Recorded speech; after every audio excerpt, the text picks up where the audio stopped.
Welcome back to my YouTube channel. Again, this is Jim. At ito na nga, nakarating na nga ng Pilipinas. Nagbalikbayan nga ang ate ni Miss Barbie Fortes. Napaka-pretty si Ate Abby. At yun na nga, medyo kakawig niya si Glyza De Castro, no? Grabe, ang ganda. At may caption nga si Miss Barbie Fortes na finally in the same time zone again. At ito nga, pumunta nga si Barbie, si Tito Tony at saka si Ate Abby. At ito nga raw ay sa Pinto Art Museum sa Antipolo. At yan nga si Tito Tony. Parang may ganyan din si Barbie dati, di ba? Ayan si Lucian at saka si Tito Tony. At ito naman, ayan. Ba't wala si Tita Ami, no? Ayaw nagpapapicture.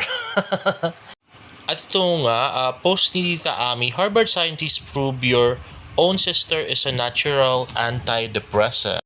At next, finally, Jillian at David Licauco, may sariling endorsement na. So, layag na layag pa rin nga ang Jilbid.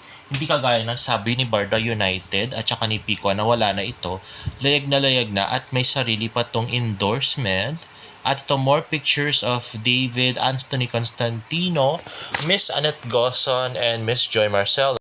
At next nga ay pinakihintay nga natin yung paglabas nga ng ang walang kwentang podcast nila Barbie Fortes, Miss Jody Santa Maria at Miss Cherify Picache. Kanto, The Three Generations of Actresses featuring Barbie Fortes, Cherify Picache, and Miss Jody Santa Maria. At pinost nga ito ni Barbie Fortes sa kanyang Instagram story. Let's watch this. No, ang sabi, ang role mo dito, ano ka ha, yaya.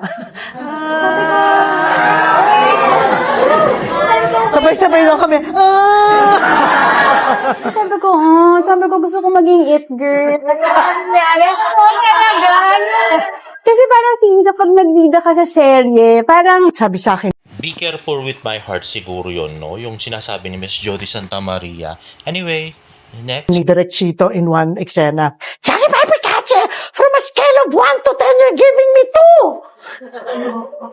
2. Ganyan. So, ganun ako. 2. Opo. moments na we are not our best selves. Ako mo pag tumatakbo. Picture, Barbie! Oo nga, yung mga napapicture kay Barbie habang tumatakbo siya. Grabe.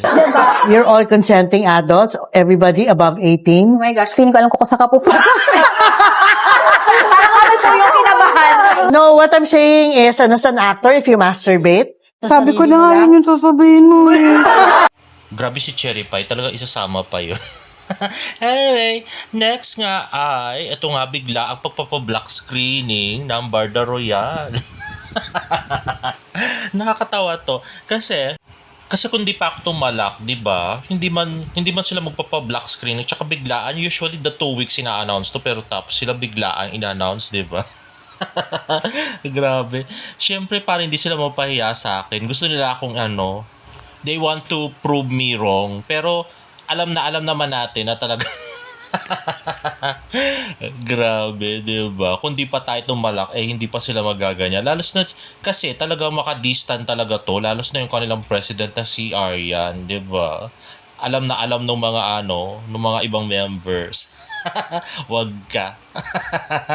At in-announce nga kasi ni Pico na hindi nga sila manonood ng movie, di ba? Wala nga black screening daw. Let's watch this. Magkanya-kanya na lang na manood. Kasi po, walang kita-kita na lang tayo. wala re-schedule lang BS. Kasi nga hindi makakapunta si Barbie sa sobrang busy. Hectic ang schedule niya. So wala siya matinan na BS. Wala pang sine, mamang. Wala tayong pang sine. Hanap tayo ng mag-sponsor sa atin mag-sine music composer. Diba? Sabi niya wala nga raw black screening, tapos bigla nagkaroon sila.